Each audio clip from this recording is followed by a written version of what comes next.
Welcome to my world, bitch.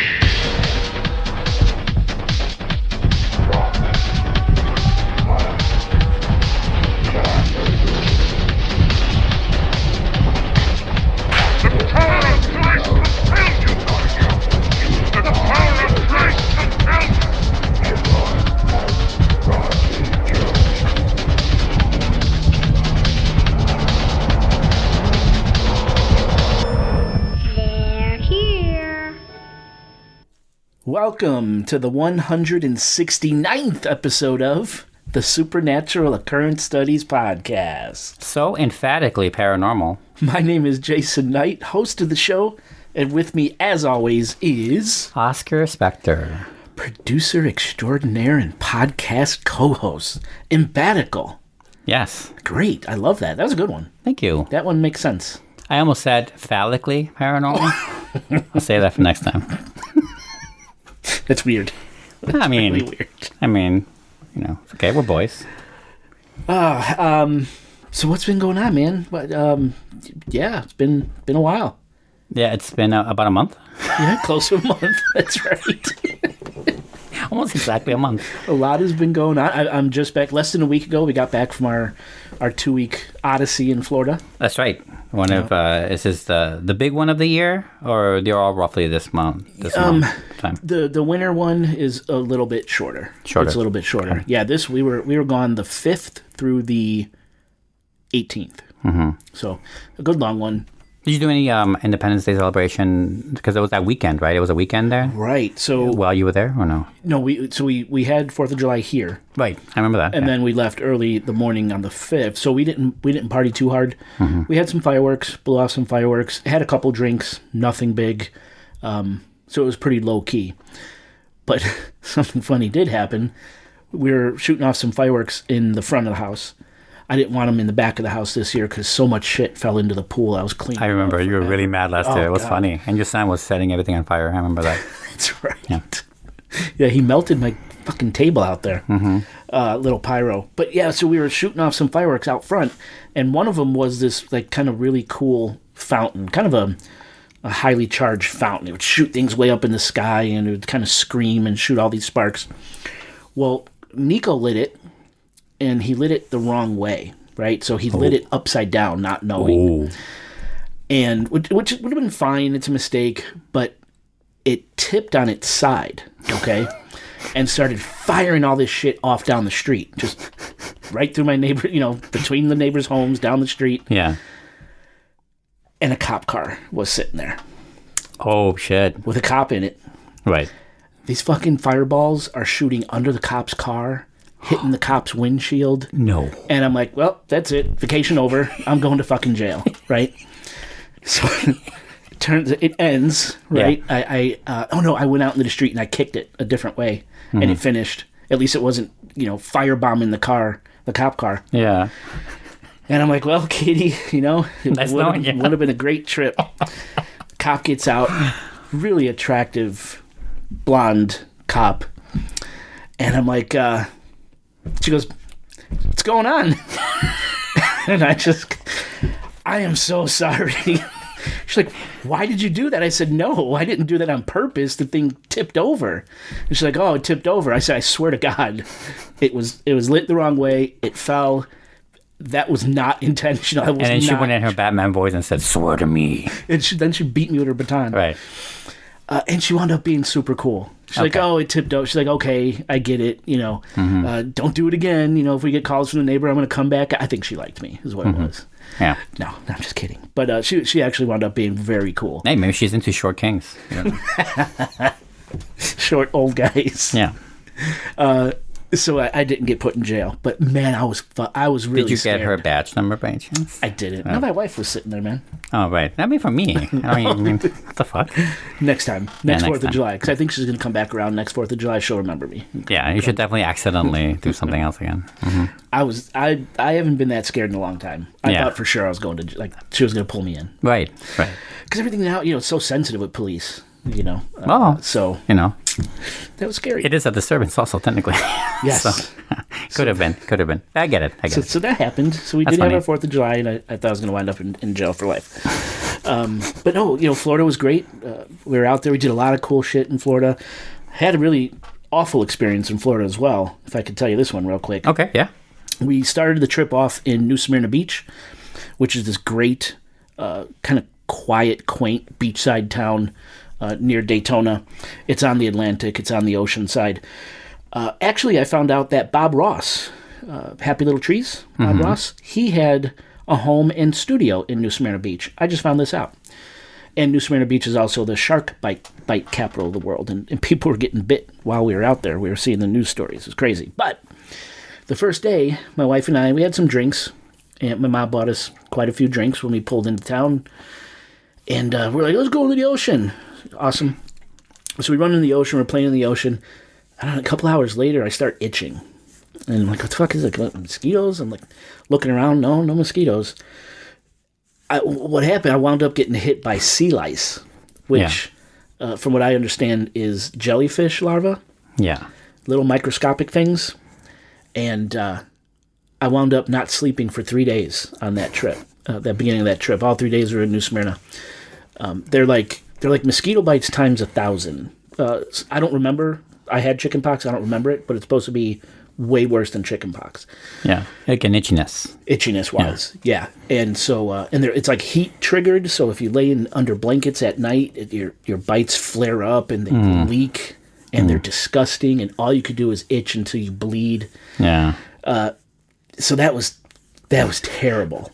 Now, luckily, my wife didn't get hit. My kids didn't get hit. They were in the ocean. I only got hit.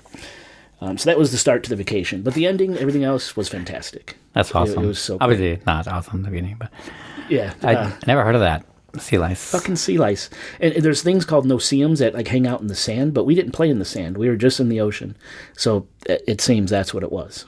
Disgusting. Yeah. Just disgusting. No, thank you. So now my legs look like I literally have like the fucking bubonic plague. Are they going to go away or are they going to scar? No, it's scarred. That's there for life. Yeah. Oh, no, it's terrible, dude. It's terrible.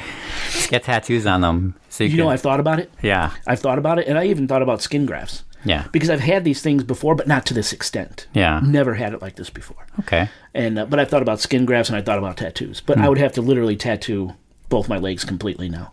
That's how bad it is. Really? Yeah. I'll show you before okay. when we leave. It's gross. I'm embarrassed by it. Oh, no, don't mean it happens. But that happened. That was interesting. Yeah. Everything else is great, though. Everything else is great. I read this off topic real quick, and I don't have an actual solution. I don't remember the whole article, so I apologize in advance. But I read this scientific article about itchiness and like what's its purpose medically? Like why would the body require you to itch? Because an itch, it's further damaging your body. Like an itch is like a pain receptor.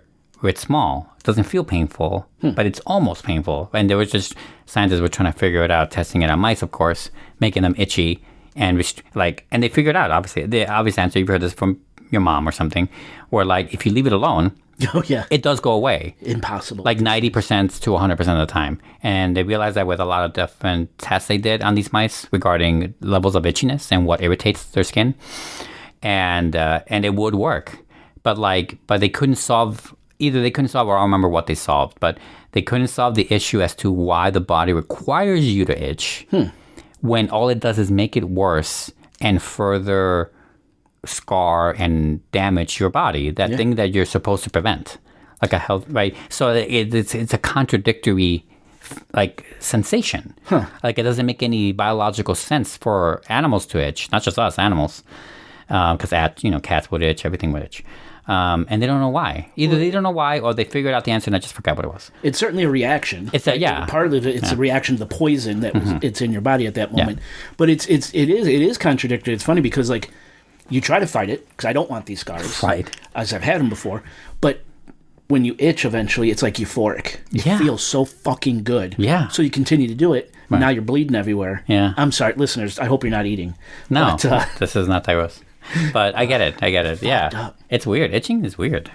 It's a weird phenomenon. Itching is weird. The takeaway is itching is weird. I mean, that's what I was thinking. Because I'll never go in the ocean, so I'll never have that problem. No, the last episode we talked about... Was it the last episode, I think? We talked about your escapades on the... Maybe the one before, but yeah. In Mexico, Yeah. You had me rolling, man. Fuck that noise. Imagine if I got sea lice that day as well. Like, fuck all of you. would have killed everyone. So this is a small thing that on my end, I don't have anything going on. But Anything going on. yesterday I was out. I'm an Uber driver, and I was out, and around 7:30 to 8, where there's still sunlight, even though it's going down. I had this grasshopper on my car. Oh, wow. Like a little grasshopper, right? I didn't take a great picture of it. It was on my windshield, so it was hard to take a good picture. Looks kind of sizable, too. Looks like a big one. Yeah.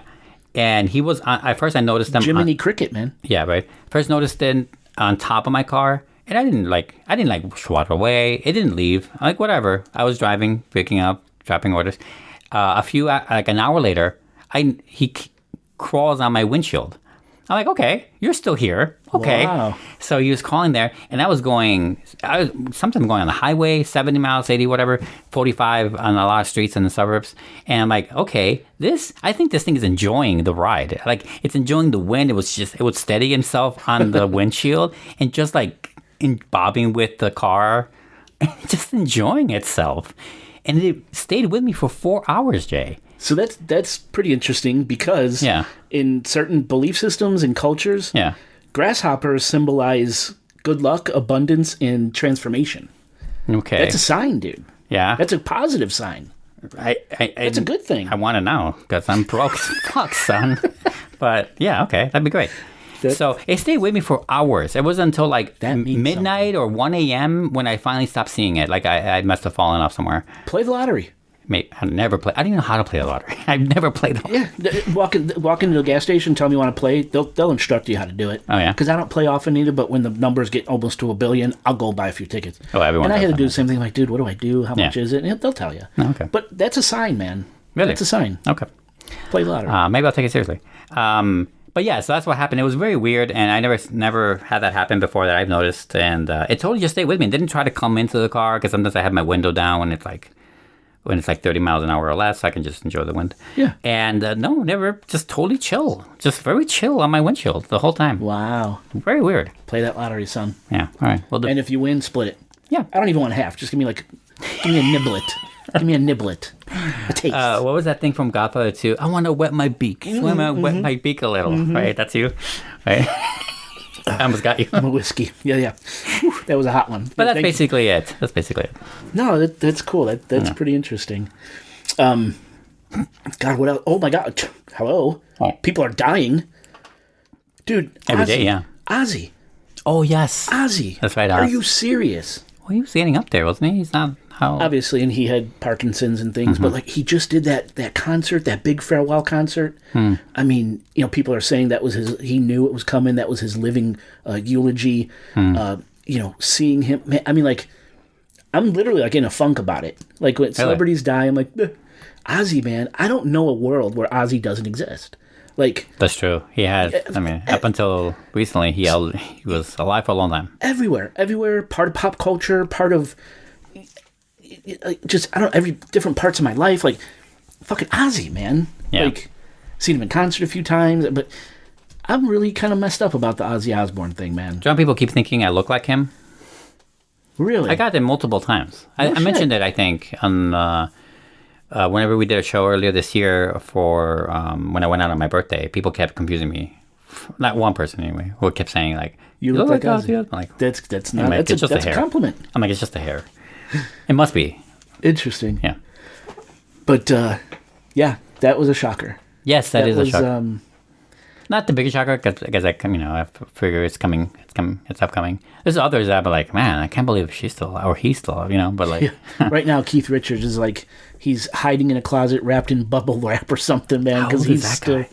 I don't know exactly. He's got to be in his 80s, but just the massive amounts of drugs and alcohol that pumped through his system over the years, and he's still kicking. He's the one with 1,000 kids, right? Is that him? I don't know. It's one of these rock stars that has so many kids with so many different women. I couldn't tell you if it's Keith or not, but never heard of a condom. Never heard of one.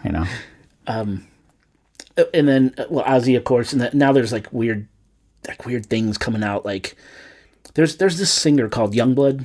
I couldn't tell you who he is. Okay. But all of a sudden he's huge, and Ozzy and Sharon took him under their wing and loved this kid. He's a singer, and supposedly there was like a ritual backstage or something at this farewell concert where Ozzy transferred his essence to this young blood. Oh, okay. And, everyone used to hate this kid. Now all of a sudden everyone loves him.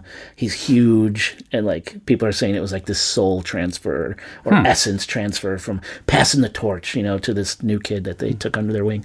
So there's just little like freaky things coming out now about that stuff, which it's probably completely all bullshit, but it's interesting. Yeah. I get it. Hulk Hogan, bro. Oh, so yeah. Hulk Hogan, brother. What? That's pretty good. Are you serious? That's pretty good Hulk Hogan. Terry Bolleo? I think that's how you say it. He didn't legally change his name to Hulk Hogan? And I don't think so. No, I don't think I was so. kidding. No, except he might. But celebrities are crazy, so yeah, maybe. Exactly. Right. So that was shocking too, like fucking Hulk, man. Now I know a lot of people are like, fuck you, Hulk sucks because he supported Trump, but man, through the 80s and 90s, fuck off. Hulk was the best, man.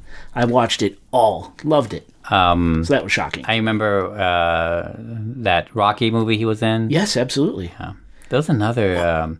Remember Suburban Commando? Yes, I do. I remember that movie. Yes, I do.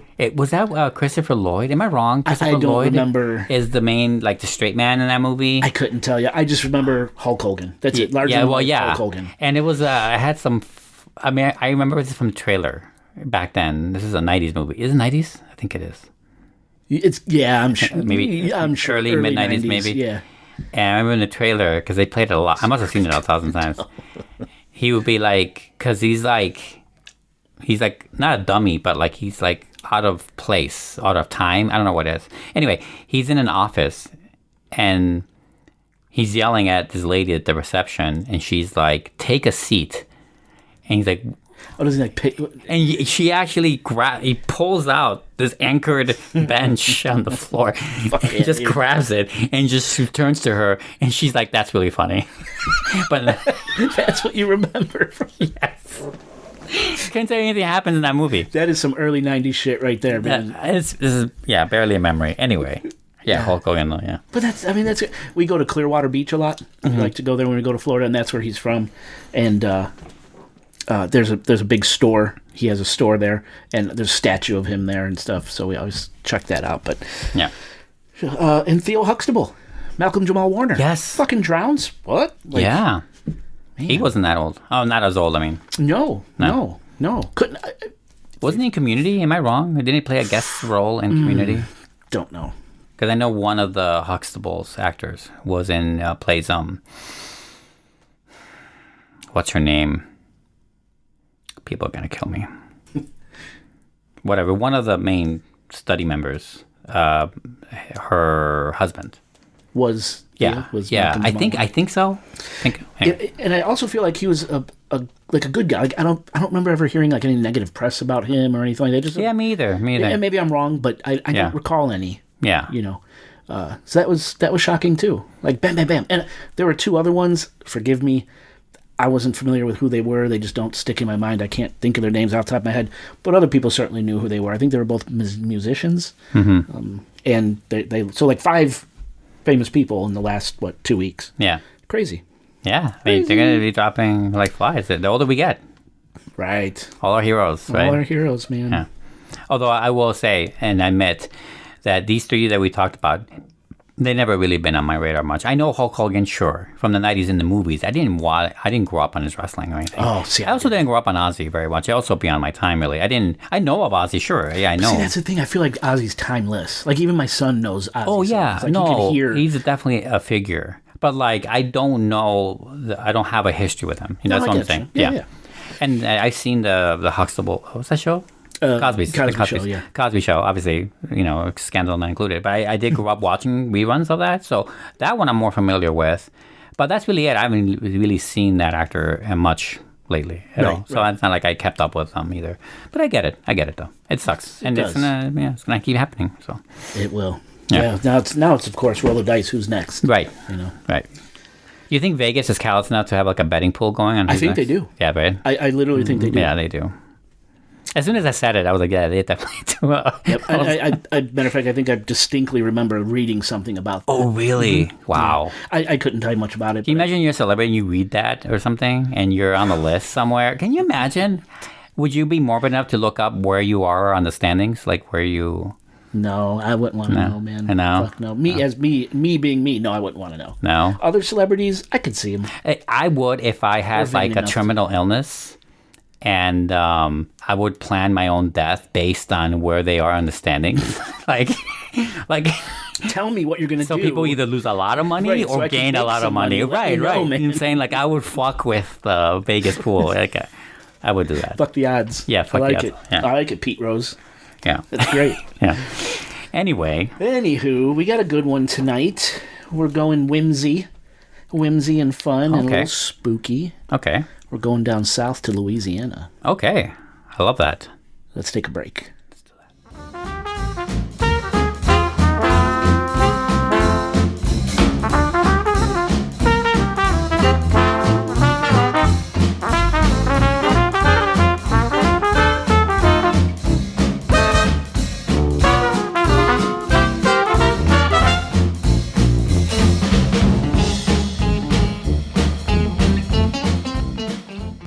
Listeners, welcome back to the show. Well, the lights are turned down low, the ceremonial candle is lit, and the drinks are flowing. Let's start this show. What are we drinking tonight, by the way? It is a 10-year. Apple juice. Right. A single barrel Henry McKenna, bottled in bond. Very good. Mm-hmm. Really enjoying this. I like it too. What do we say? It comes in with boots, but then it takes off its shoes and quietly walks through your palate. Yes. Yeah. I like that. Comes in hard and soft and lingers on the palate. It's very nice. Yes. It's got a good one. Okay, Oscar, tonight we're headed down south. We're headed down to the Crescent City, place that's near and dear to my heart. That's what they call it? They call it the Crescent City? Crescent City, yeah. Is it shaped like that? It is, yeah. Huh. If you look at, I think if you look like I it's think I've ever looked at a shoreline. map of New Orleans. Crescent City. The Vaucari. Makes sense, right? Because they're following the shoreline, right? Yeah. Yeah. Yep. French Quarter. Mm-hmm. I don't know, I think my wife and I have been here. I mean, it's got to be over 20 times at this point. You know, When was the last time? Do you remember? I think it was 2 years ago. Okay. About 2 years ago. Yeah. We didn't get a chance to go this year, unfortunately. But it's on our to-do list. We'll get there soon. So I like everything that has to do with New Orleans. Very spooky city. Great stories coming out of New Orleans. So tonight, we're going to be talking about the vampiric legends of New Orleans, of which New Orleans is so well known.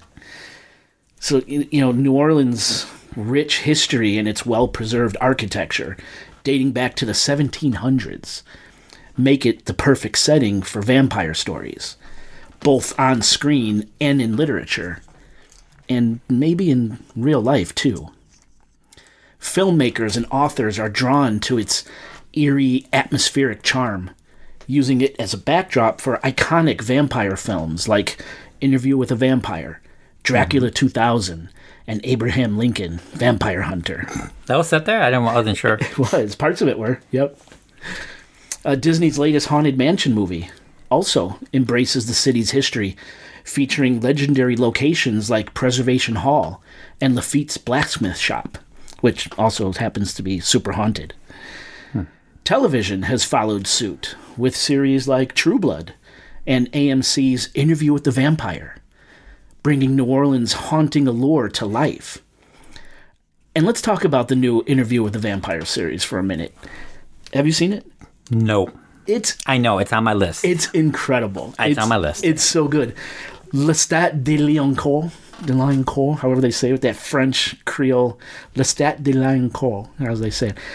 The guy who plays him, what's that? You're nailing that. Right? I have no idea. It just rolls off the tongue when they say it. But the guy who plays Lestat, absolutely fantastic. Way better than Tom Cruise's portrayal. And Louis de Pont-de-Lac. De Pont-de-Lac, Louis, in this show is fantastic as well. Oh, the famous Pont de Lacs. From down the street, over there on 6th Avenue. Yeah, I know. Super famous. Owe me fucking $5. They do. They have a car shop, repair shop. But now, yeah, so good show. I think it's better than the movie, actually. But of course, it all started with Anne Rice and her interview with the and her book, Interview with the Vampire, which inspired both the film and TV series. Immerses readers in New Orleans' dark, seductive mystique, as do many of her Vampire Chronicle books. The city's decaying beauty and necropolis-like atmosphere make it easy to believe that vampires could call it home. And let me tell you, if you ever wander in the French Quarter at night, you might just start believing it in yourself. In fact, my wife and I may have even spotted a real vampire on our very first visit to New Orleans, so many years ago. After a long day of indulging in New Orleans' legendary food and drinks, we were strolling down a nearby street, Canal Street, deserted, late at night, walking back to our car. And all of a sudden, this guy walks past us, and he's literally dressed up like Gary Oldman from the Bram Stoker's Dracula. Yeah. With the red? With Keanu Reeves. Kind of that, what's called mauve. Is it the mauve suit with the top hat? Yeah. The round glasses, dark glasses. Yeah, okay. Cane, the whole thing. I mean, he was dressed up as this guy. Walks right past us. Seemingly he came out of nowhere. We were more wrapped up in ourselves, talking about the day and stuff, looking around the tourists. We had drinks as well.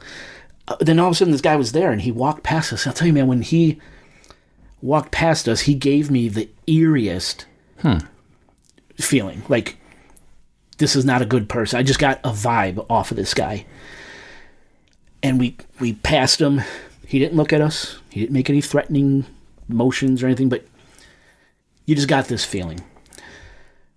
We walked, I don't know how many steps, and I turned around.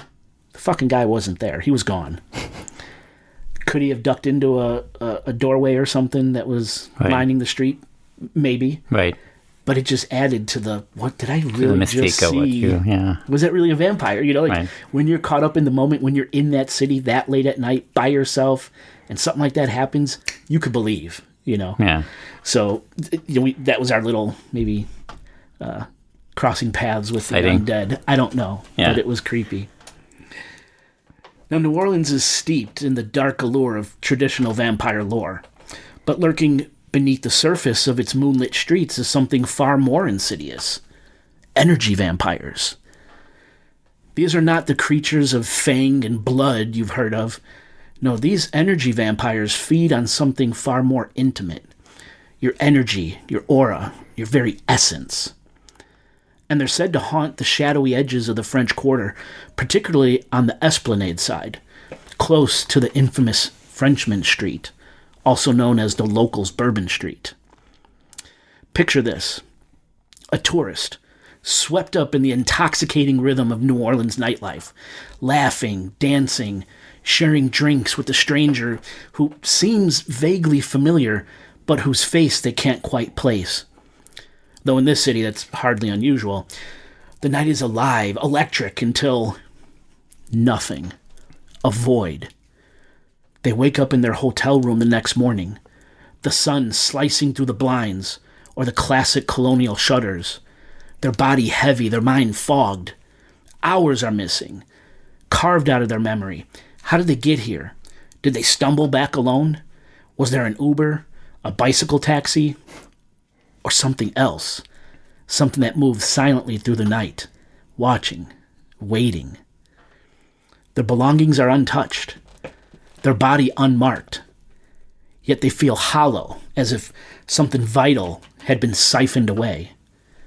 All they can recall is the stranger's face, fleeting and indistinct, and then blackness. Locals whisper of these victims, their eyes hollow, their spirits dimmed. They speak of the energy vampires, beings that drift through the crowds, unseen, unfelt, until it's too late. Now, for most of our recent trips to New Orleans, Katie and I, my wife and I, we like to stay at a boutique hotel on Esplanade called the Lamothe House, just steps from Frenchman Street. It's charming, it's historic, it's supposedly haunted, has a great pool and courtyard, which pools are kind of rare in the French Quarter. Okay. And it also has this air of kind of faded grandeur. We love this. We'd recommend the hotel to anybody. The Lamothe House, check it out if you're going to New Orleans. We love it, if not for the unease that creeps in after dark. This side of the quarter is quieter, yes, and that's kind of why we like it. But the silence almost feels deliberate, as if the streets themselves are holding their breath, Esplanade is lined with towering mansions, their windows dark and unblinking, and ancient trees whose gnarled branches twist overhead, casting long skeletal shadows. It's beautiful, in a way that makes your skin prickle. We love it there, but I can't shake the feeling of being watched. Every time we walk these streets at night, my eyes dart to strangers we pass. Their faces are ordinary, but what if they're not? What if there's something else, something hungry, waiting for the right moment to strike? The stories of energy vampires just might be tales, but in New Orleans, where the line between myth and reality blurs like fog on the Mississippi River, I've learned to tread carefully. After all, not all predators leave marks. Some simply leave you empty. Now, what I think really kicked off the legends of vampires, actual blood and fang vampires in New Orleans, not Anne Rice, this came way before any book or movie or stories about vampires. I would imagine so. Yeah. I think the legend of vampires came from something called the Casket Girls. They're what really gave rise to this frightening idea that vampires stalked the French Quarter. You see, in early New Orleans, it's said that men outnumbered women 5-1. Not a good place to pick up women, get married, and start a family back then. Not like today, where there's sex on every corner, right? So in approximately 1727, New Orleans founder Jean-Baptiste Lemoyne Bienville sent two nuns to France to secure young women as brides for New Orleans' early settlers. Now, it's unclear whether these so-called brides-to-be were truly innocent maidens or something else. France had a habit of sending its undesirables, its prostitutes, criminals, prisoners, scoundrels, pirates, and all manners of ne'er-do-wells. You just wanted to use that, ne'er-do-wells. You just wanted to say that. First of all, can you be classified as a scoundrel? Is that like a crime?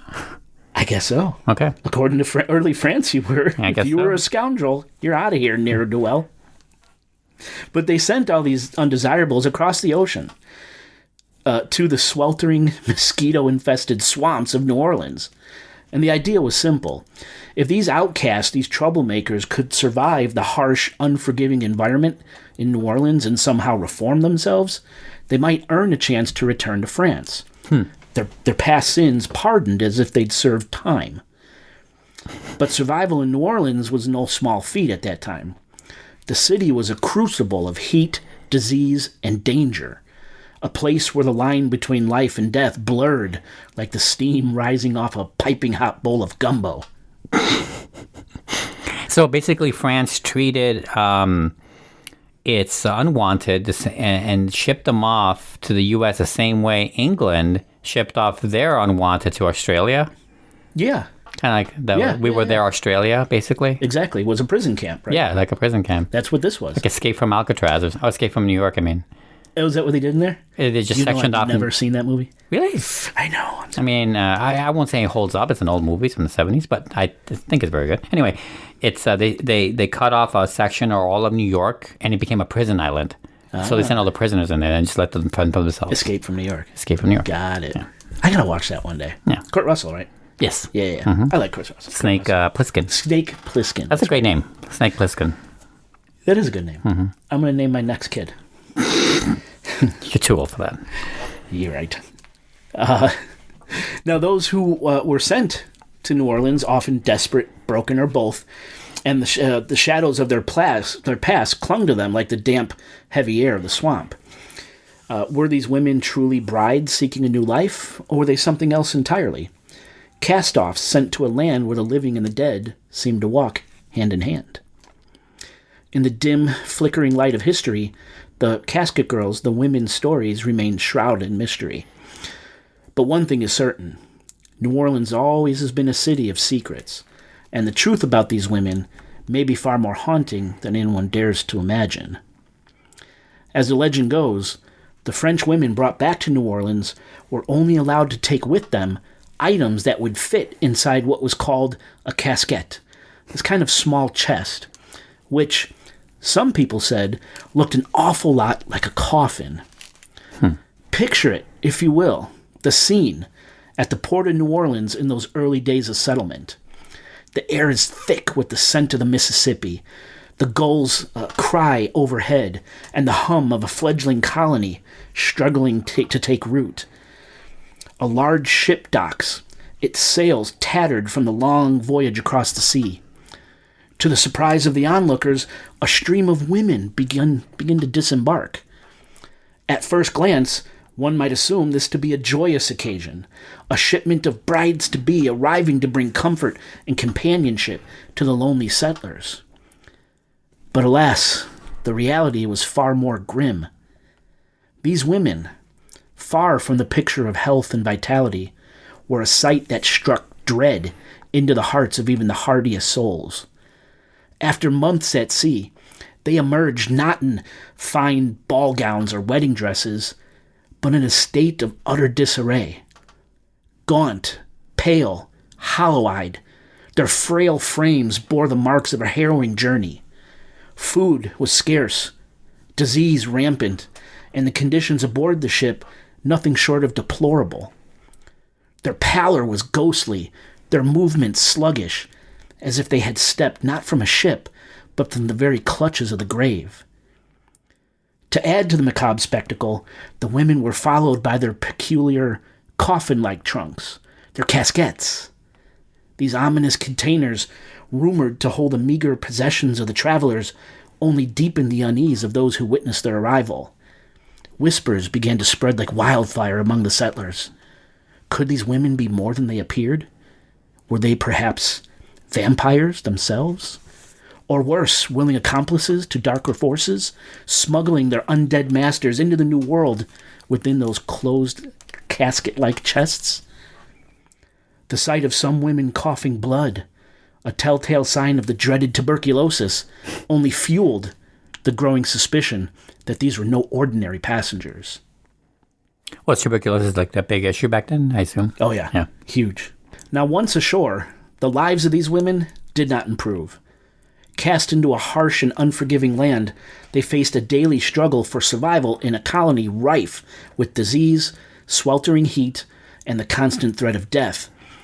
And until their respective marriages, the Casket Girls, as they became known, were to remain under the care and the protection of the Ursuline nuns.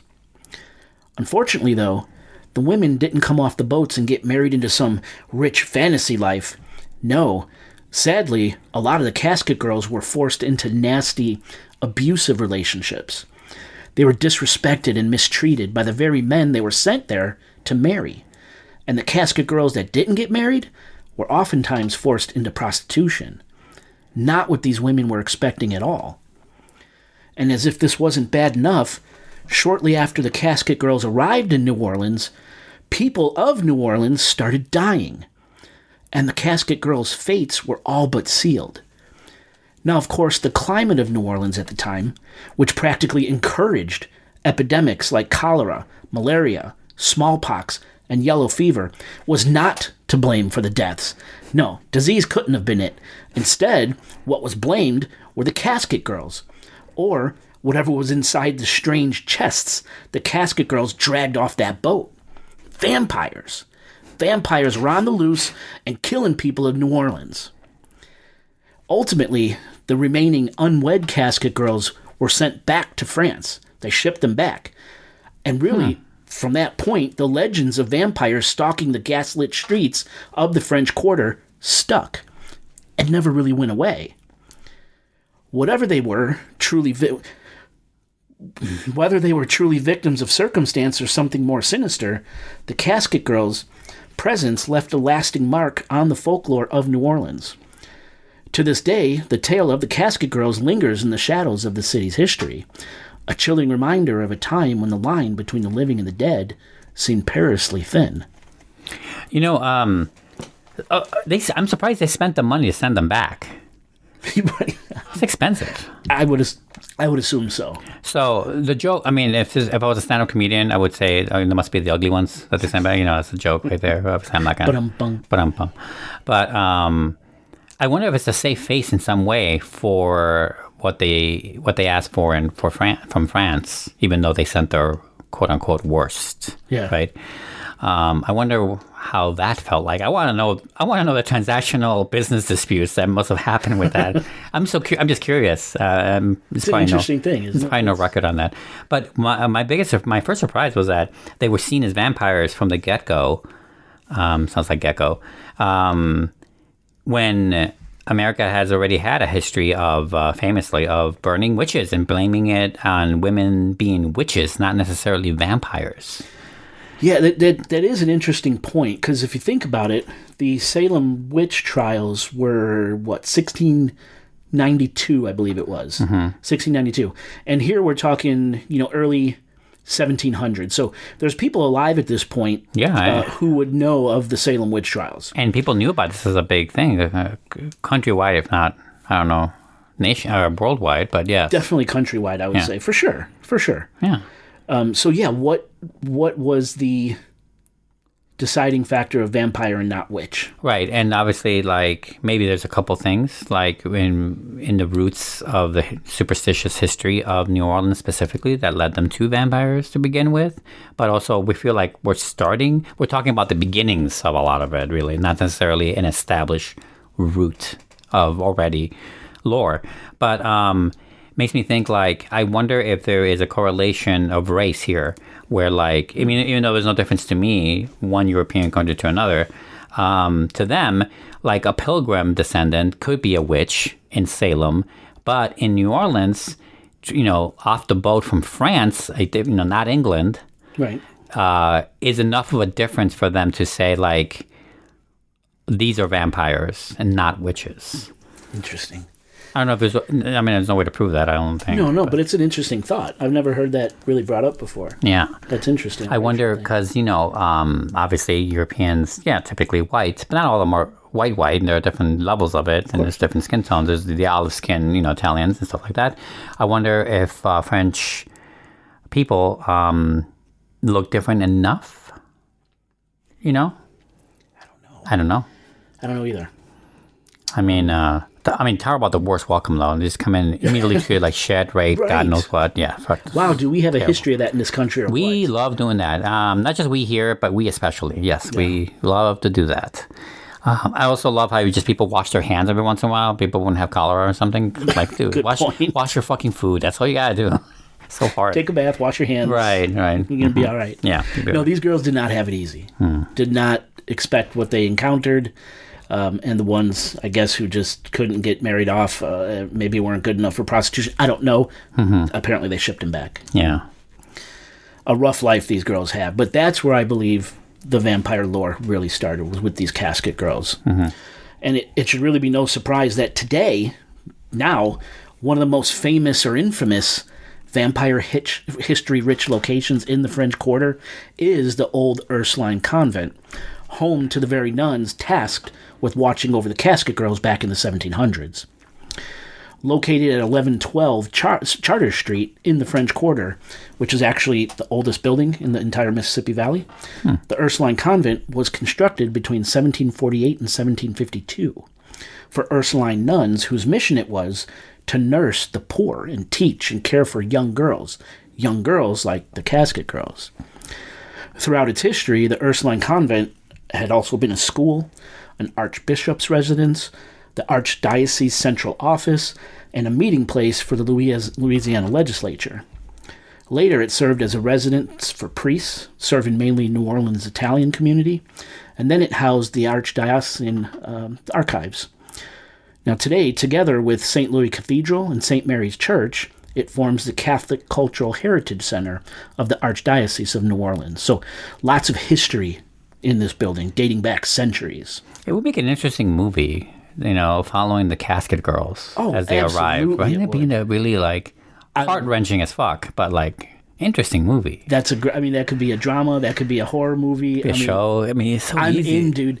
And you know what? I've never seen anything about it. Also, it's a great name for, like, a punk all-girl group. Oh, yeah. Right? I wonder if there is. There might be. I'm going to look it up. We're going to look while you look that up. Yeah. I'm going to continue to talk about the Ursuline Convent, because I've been here a bunch of times. Now, the Ursuline Convent, it's a plain but beautiful building maybe a little spooky, and definitely check the show notes because I have a few pictures there so you can see what Ursuline Convent looks like. Oh, there is, isn't there? even better. What? So there is a musical band called the Casket Girls. Love it. I don't know. I'm not going to listen to it right now, but there is a movie. Oh, are you serious? Too good to not have one. It's called the Casket Girls. The Casket Girls it says here, is a Wikipedia thing. I don't know when. It's an upcoming American horror film directed by Justin Dick and written by Thomas Lennon. I don't know. Upcoming. So it's. It says upcoming. Oh, interesting. Yeah, it's about a French young women were sent to New Orleans in the 1700s to become brides. Upon their arrival, the homicide rate rose, and they were accused of being vampires or demons, leading to their imprisonment in a convent's attic. Is that part true? I'm getting there. Oh, you're getting there. Okay, my bad. It's a little twist on the actual history, but... Yeah. I'm trying to see. It's in pre-production. Its status is pre-production. We don't know if that's actually coming out, but it has Mike Coulter in it. He's from Evil. He plays the priest, the main priest. Oh, that guy. Father David? Yeah. No. Yeah. Love it. I love it. And Gabrielle Union. Okay, she's from here. That's her. She's in a lot of things. She was in one of the Bad Boys movies. She was also in Bring It On. I don't recognize her. She was big in the 2000s. Okay. And I love Gabrielle Union. She's great. I love her. That could be a wonderful movie, dude. Yeah, someone had this idea already. Fuck. If we thunk it, it's been done, bro. Yeah. I mean, not everything, but yes, this was. That's crazy. So there you go. The Casket Girls. Yeah, we'll see when it comes out. We'll keep an eye on it. Keep an eye. Yep. So, yeah, again, check the show notes. I have some pictures of the Ursuline Convent there, but unfortunately, this historic holy place, over the centuries, has gained a sinister reputation. You see, when the remaining Casket Girls were whisked away back to France, apparently the Ursuline nuns took whatever possessions the women left behind, including their caskets, and whatever was in the caskets, and they brought it all up to the 3rd floor of the convent.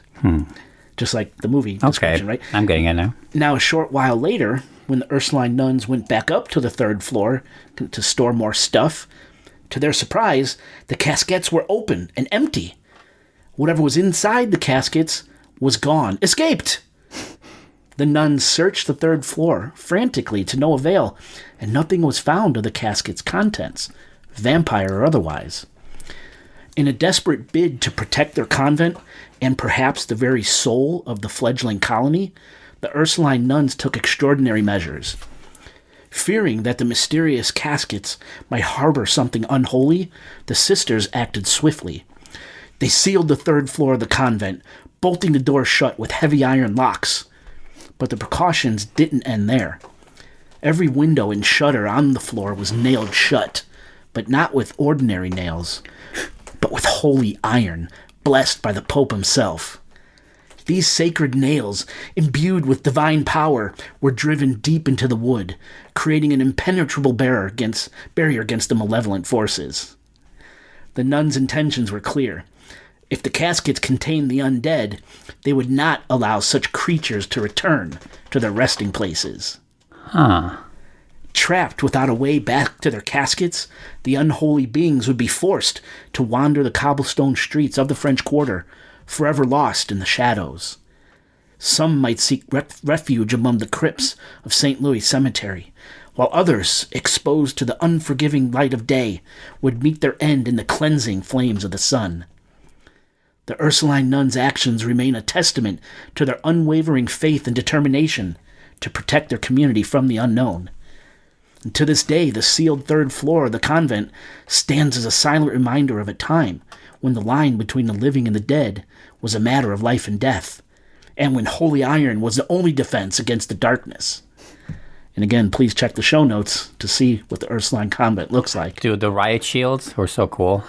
The riot shields? No, I imagine them having the against nuns? the vampires. Yeah, dude, just imagine this could be such some a good crazy movie, shit. man. You know, the more I think about the story, it would have been cool. Obviously, he's not the same director, but imagine if Robert Eggers directed that story.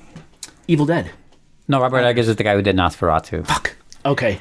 Oh, yes. Very gothic. He does period pieces really well. He did The Witch. Like Can you imagine that guy doing this story? That'd I'm be so into cool. it. I mean, that's not gonna happen. This is like a fantasy draft, but like it's so cool. Anyway, Awesome. yeah.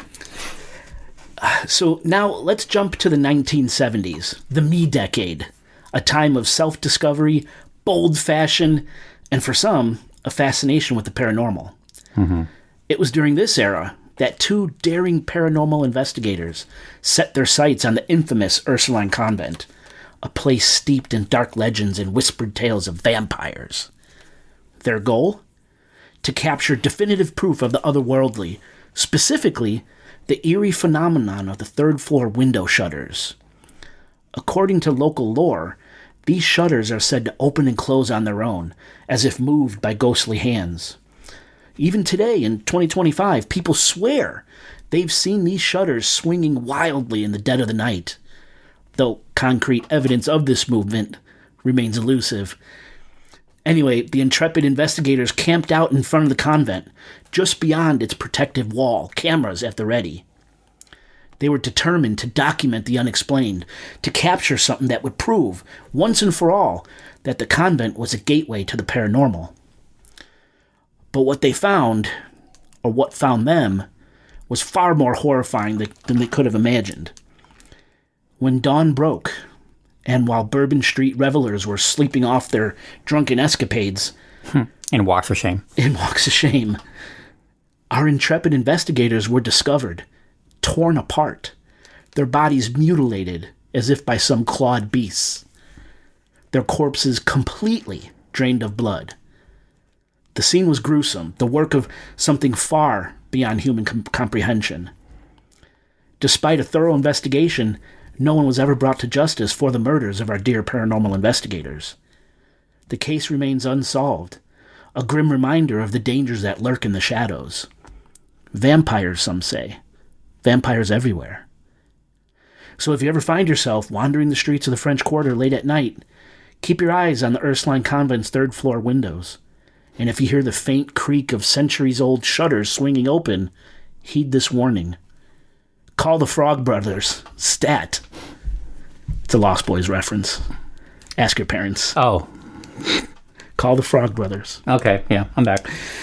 Sorry if I took you out of the moment. You're good. I had to. Lost Yeah, Boys. you're fine. That's funny. Now let's jump back in time a bit to the 1900s, 1932 to be exact. Here we find a story about two brothers, two vampire brothers, named John and Wayne Carter. The Carter brothers were accused of kidnapping women, tying them up, and then slitting their wrists just enough to keep them alive, and then drinking the sweet ambrosia that flowed from the wounds. Now, all of this horror takes place at the Carter brothers' home, at the corner of Royal and St. Anne, in the French Quarter. As the story goes, after drinking from their victims' wrists, the Carter brothers would whisk away each morning, just before daybreak, and not return until just after dark. When the two returned, they would reopen the women's wounds, collect the flowing blood into cups, and they would drink. On and on this would go, night after night. The brothers got so used to and comfortable with their macabre routine that eventually they got sloppy, and a girl they had captive inside their home escaped while the brothers were out. The girl ran frantically through the French Quarter, screaming and yelling, eventually flagging down a police officer. After hearing the girl's wild tales of bondage and blood drinking, the police decided to check out the Carter brothers' home, and they discovered that the girl was, in fact, telling the truth. The police discovered 4 other women bound to chairs, all with bandages over their wrists, small amounts of ruby-colored blood seeping through the cotton-white dressings. Police also discovered a number of bodies hidden away in the home, all wrapped up and drained of blood. Now, eventually, the Carter brothers were caught, and they begged to be executed because they told the authorities they were vampires. And if they were released back out in the streets of New Orleans, they would have no other choice but to continue their ghoulish practices because their thirst for blood was just too overwhelming to ignore. The police obliged the brothers' request, and John and Wayne Carter were ultimately executed for their crimes and put to rest in a family tomb. Now, years later, when another Carter family member died and was to be laid in that same tomb, laid to rest in that same tomb where John and Wayne Carter were, the tomb, when it was opened, was empty. The Carter brothers' bodies were gone. No one knows what happened to them. And to this day, especially around Mardi Gras time, people claim to see John and Wayne Carter in the French Quarter, undead and, well, looking for their next victim. John Wayne? John Wayne. Sorry, I couldn't resist. And, just be sure, check the show notes. I got pictures of their home on Royal and St. Anne.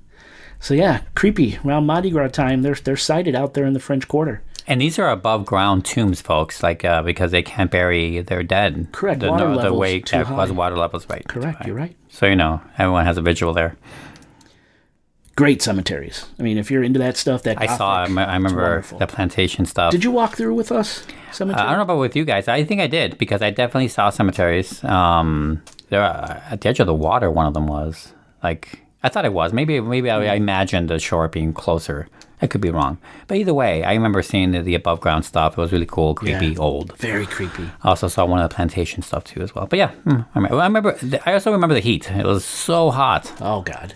Well, we tend to go when my wife and the kids are off of school in the summer. It's July, August.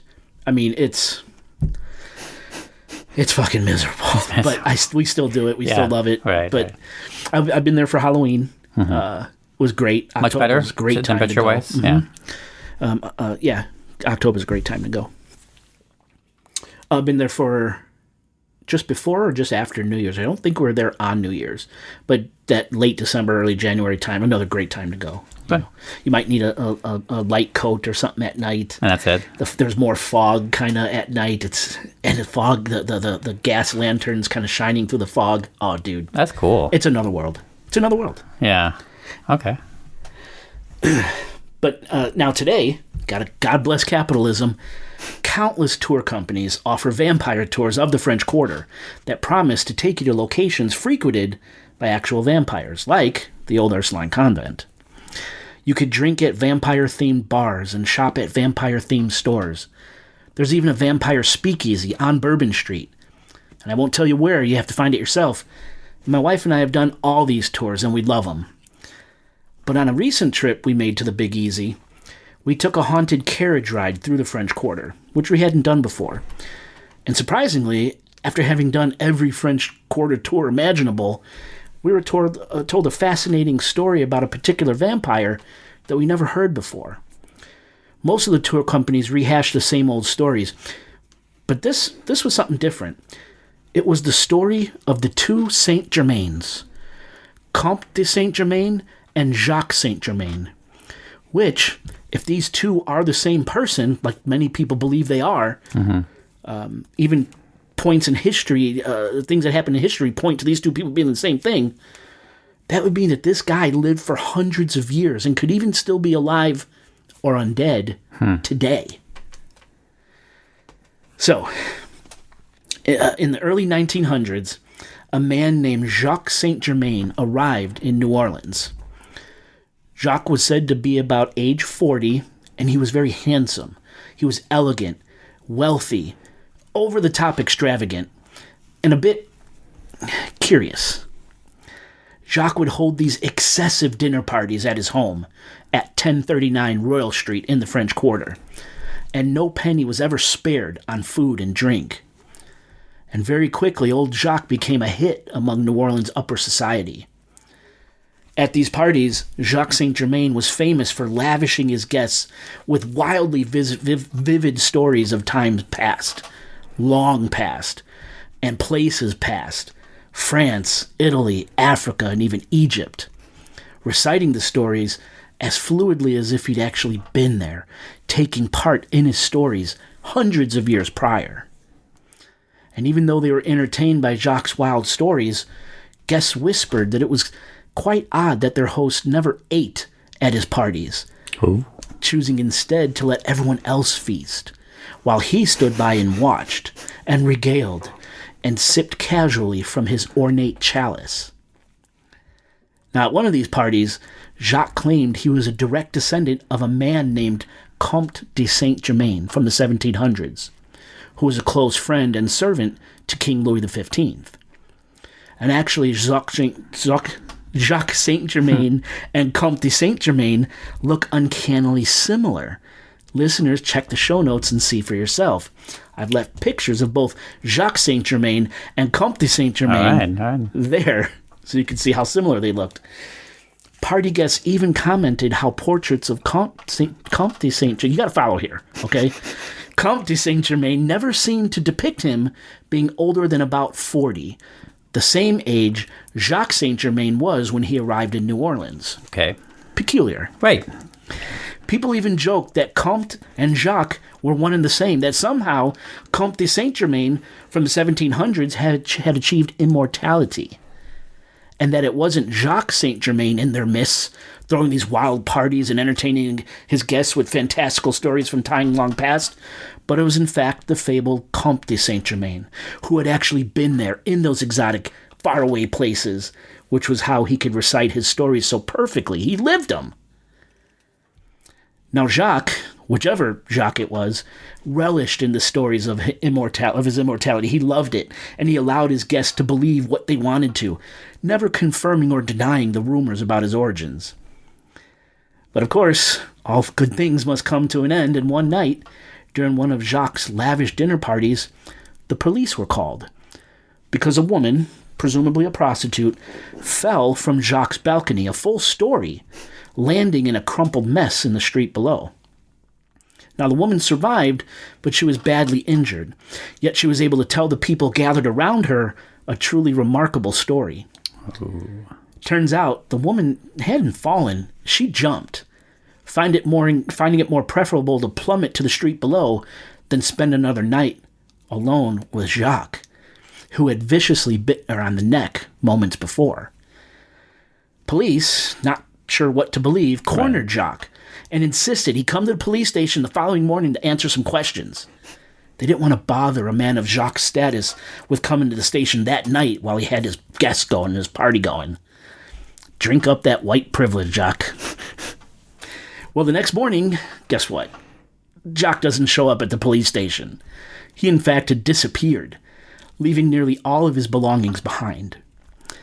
When police went back to his house on Royal Street, they were shocked to find a large quantity of opened but corked wine bottles filled with a mixture of wine and human blood. Wow. Police also discovered closets full of clothes from different time periods, all incredibly well preserved. And this is where the legend of Comte de St. Germain being an actual vampire was born. And I just love this story. It's kind of some real sympathy for the devil shit, you know what I mean? Yeah. So who was this Comte de St. Germain? Unfortunately, we can't really answer that question because this guy is an enigma. No one could agree where he came from or what his lineage was, and there are no official birth records to pull from. It's thought he was born in Bohemia at the end of the 17th century, and he was the youngest son of Prince Franz Leopold Ragussi of Transylvania and the Princess Charlotte Amalia of Germany. Germany. She's from Germany. Yeah. So, in other words, it's believed that Comte de St. Germain was of noble birth. He was of noble birth. But sounds it. For whatever reason, he went off the reservation, separating himself from his royal family, and he took on many different names. We really don't even know if Saint Germain was this guy's real name, okay? Mm-hmm. Some even question if he was ever really existed at all, except for the fact that prominent people of the time, namely Louis XV, documented him, wrote about him. So he was most likely real. And just like Jacques St. Germain in New Orleans, he spun these fantastically realistic tales about times and places long past. And he claimed to have been present at historical milestones. And he even claimed to have had face-to-face conversations with Cleopatra and the Queen of Sheba, which, if true, would make Comte de St. Germain over 500 years old at that time. In a letter written by Horace Walpole, the 4th Earl of Oxford, Walpole described Comte de St. Germain like this, quote, "He's an odd man who goes by the name of Comte St. Germain, and he had been here these 2 years and will not tell us who he is or whence, but professes that he does not go by his right name. He sings, plays on the violin wonderfully, composes, is mad, and not very sensible. He's called an Italian, a Spaniard, a Pole, a somebody that married a great fortune in Mexico and ran away with her jewels to Constantinople, a priest, a fiddler, a vast nobleman. The Prince of Wales has had unsatiated curiosity about him, but in vain, end quote. That's all a quote from this Walpole guy. So he's documented. Now, yet another prominent historical figure mentioning the Comte, yet another prominent historical figure besides Louis XV mentioning the Comte. So to me, this guy was definitely real. It was claimed that Comte de St. Germain was an aristocrat with no exact profession, yet he could produce money whenever he needed it. It was said he could produce diamonds out of thin air and turn common stone into jewels, and could spin metal into gold, which led Voltaire, the famous French historian and philosopher, to call Comte de St. Germain, quote, the Wonder Man, a man who does not die and who knows everything, end quote. So another historical figure documenting this guy. Yeah. The Countess of Cergy, France, recognized Comte de St. Germain as a man she met in Venice 50 years earlier, only he didn't age. Another historical figure, right? Yeah. Word about de St. Germain's immortality spread fast across Paris after that. Our man traveled all corners of Europe, impressing nobility with his stories, his good looks, even though he was described as dreadfully pale. Interesting. And he was a hit with the ladies. He was the perfect liar, it was said, but never offensive. And he never seemed to age. The fact that he didn't seem to age, Comte de St. Germain said, was due to an elixir of life he obtained at a great expense, although he never said what that great expense was. And so he traveled country to country, court to court, kingdom to kingdom, impressing all as he went, up until his supposed death in 1784 in Hamburg, Germany. But even though the death was recorded in the register of St. Nikolai Church in the town of Eckernford, Germany, Comte de St. Germain was still seen all over Europe, and of course, quite possibly in the Vauquerie, the French Quarter, New Orleans, in the early 1900s. Now, even as recent as the 1970s, there was a man who claimed to be Comte de St. Germain. What? His name was Richard Chanfray, a Parisian magician and self-proclaimed psychic and alchemist who claimed he could achieve the alchemical dream, turning lead into gold. And apparently he could, as magicians, scientists, and jewelers were invited to some of Chanfray's events, and none of them could figure out how he turned lead into gold. Chanfray claimed that a mysterious man passed on this awesome knowledge of how to turn lead into gold, but he would never reveal who this mystery man was. And just kind of pause here as an aside, did you know that this is now possible, turning lead into gold? As like a scientific thing? This is a thing now. No, I did not know that. So scientists at CERN, of course, have successfully turned lead into gold by colliding lead nuclei at near light speeds together in a particle accelerator. The process is known as electromagnetic dissociation, and it ejects protons from the lead nucleus, transforming it into gold. Oh, Fucking because CERN, the gold weight of it is like less protons, so don't know the science behind like it. in a periodic table, the number of it must be less. So when they shoot it into the accelerator, and they collide these lead nuclei, and they take out the protons, and I guess that changes proton the is element. Gold. Yeah, the lead. That's how I'm imagining. I'm positive. I'm way off. I'm being very reductive, elementary about it, but that's how it feels. Crazy, right? It's crazy. We're alchemists now. I mean, it took us this long. We had alchemy before, right? Us and Richard Chanfray are alchemists, apparently. Fucking CERN. All right. Anyway, Chanfray also claimed to hold power over immortality. In one story I read, a Spanish journalist was invited into Chanfray's home. Upon entering, the journalist found a dead dog laying on the floor. But Chanfray sprinkled some magical powder over the dog, and miraculously the dog got up and began to walk away, before falling down and remaining perfectly dead, for good this time. It was also well documented that Chanfray could walk into ancient castles and palaces and immediately understand their layouts, knowing somehow where even the hidden rooms and passageways were, almost like he'd been there before, at some point long, long ago. After falling on hard times and doing a few prison stints, Richard Chanfrey, along with his lover, the Baroness Paula Deleu, killed themselves by ingesting barbiturates and sucking car exhaust. That's the official story. Right. But to look at pictures of Richard Chanfrey and Comte de St. Germain and comparing the two, there really is a likeness there. Check the show notes and see for yourself. Is this Comte de St. Germain in our modern times? So who knows? Maybe Chanfrey's suicide was just a well-crafted story by a notorious liar, but never an offensive liar. And the real Comte de St. Germain is still out there, throwing lavish parties in some faraway land, watching his guests feast on expensive meats, cheeses, and wines, while Comte de St. Germain quietly watches from afar, grinning as he greedily sips out of his ornate chalice. All right. Vampires, man. Vampires everywhere. What do you think about this guy? I fucking love it. I love this story. I want it to be real. There's so many weird coincidences. Look at the pictures. They do look similar. Not only Chanfrey and Comte de St. Germain, but Jacques St. Germain and Comte de St. Germain. They all look similar. Comte is documented through history by very noteworthy people. Voltaire, Louis XV, those other people, whatever. Walpole. Strange. I love it, man. I do want him to be real. It seems like it's close to being possible to be real. Could you imagine? That'd be kind of fun.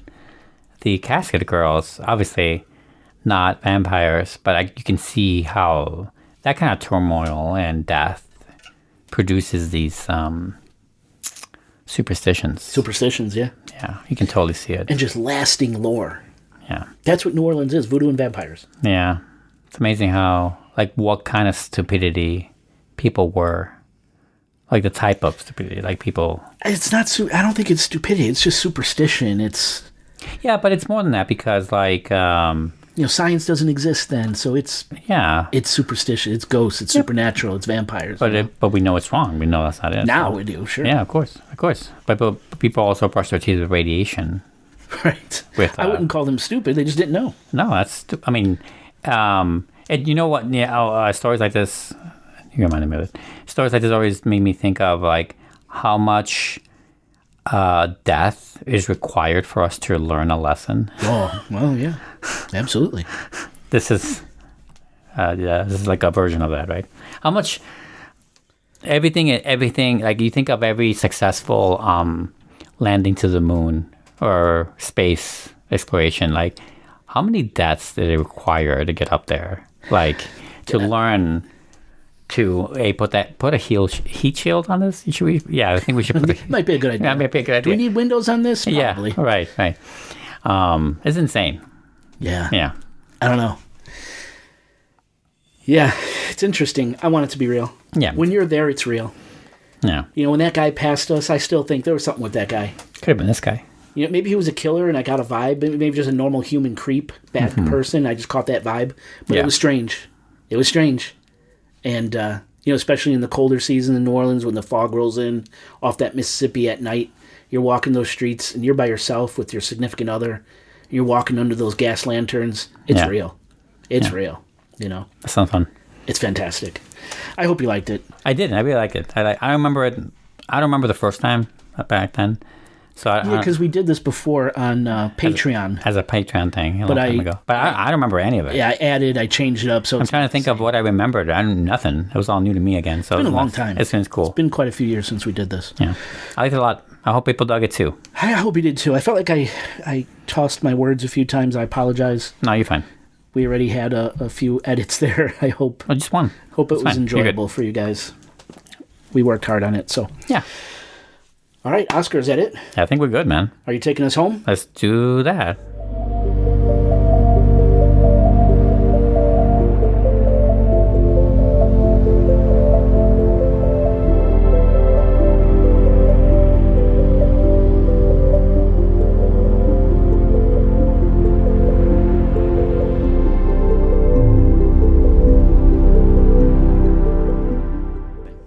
My worst nightmare, my worst fear.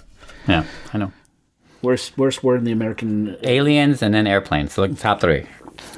Alien, airplanes, and cancer. Can you imagine being beamed up as you're being flown? So that's airplane by aliens, and the beaming gives you cancer. And there's spiders somewhere in there. And it's somewhere in the No, mix. the aliens are spiderific. They have 8 legs. That's it. That's the quadfecta. That's why the end of Close Encounters freaks me out. I love the movie. Great movie. Fantastic movie. Right. But when those aliens come out, one of them has like these really long arms and legs. And it makes me think of a spider, and it freaks me out. Did you think the aliens of Arrival were very creepy? Because they're basically like technically...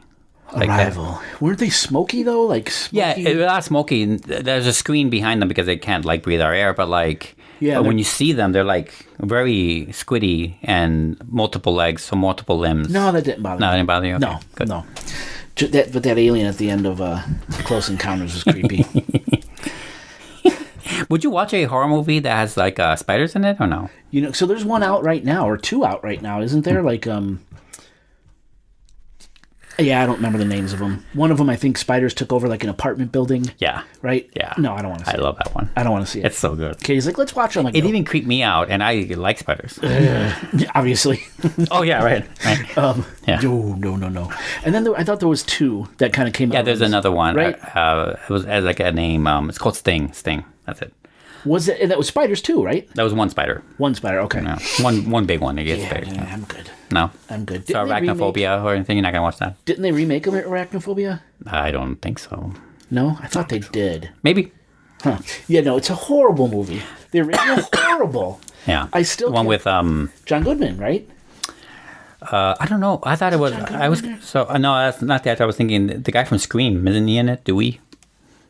Am I wrong? That was Eight-Legged Freaks. Oh, my bad. That was Eight-Legged That was my bad. Freaks. Okay, I confused the movies. Oh, yeah. But you wouldn't watch that either, even though it was more of a fun ride. You I wouldn't think watch, I might have seen Eight-Legged Freaks. and you were okay with it? I think it was, because it was goofy. Campy and yeah. But like Arachnophobia, dude, like I still, all our shoes are in the garage, right? Like when I go to put my shoes on. Well, in Australia, right? That's like isn't that like a worry they have? Like, Dude, the door handle for all you had to say was fucking Australia. Look at my hair standing. You've on seen there. those videos? I've seen TikToks of like Australians going to their car, and then underneath the door handle. I was like, seriously, dude. I feel like some of them. I don't know. I'm sure that it's real. Well, Australia's the one. Also, they have the videos where the things are on the wall and they're bigger than your hand. Yeah. Oh yeah. And they're like, bigger crikey, than- mate. No, fuck you. I'm off this continent. Crikey, mate. Yeah. I'm with you. I mean, that's too much. That's too much for me for sure. Yeah. Or like the pictures. Ever see the pictures of the coconut crab? No, dude. I don't think so. This is a fucking scary motherfucker.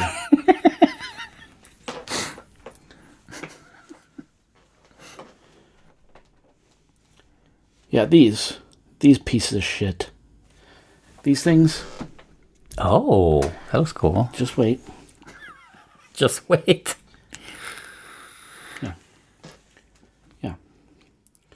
Yeah, look at that. Oh wow. Terrifying. From hell. That's Australian native. I don't. It could be probably Madagascar or Let's something? be fucking. Yeah. Yeah, those are awful.